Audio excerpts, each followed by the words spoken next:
বিসমিল্লাহির রহমানির রহিম।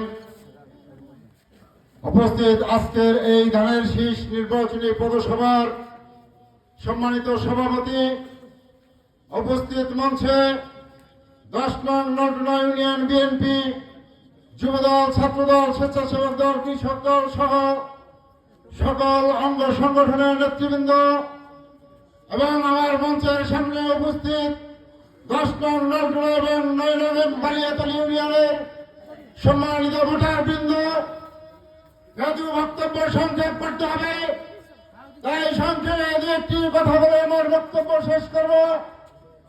আগামী 12 তারিখ মহান জাতীয় সংসদ নির্বাচনের ভোট গ্রহণ।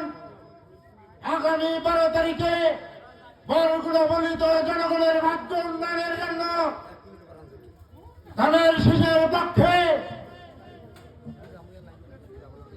একজন নজরুল মোল্লা হয়ে আপনারা আগামী 12 তারিখে অতি সকালে ভোট কেন্দ্রে গিয়ে ধানের শীষে ভোট দিয়ে আমাদের ধানের শীষের প্রার্থী জনাব নজরুল ইসলাম মোল্লাকে জয়যুক্ত করবেন।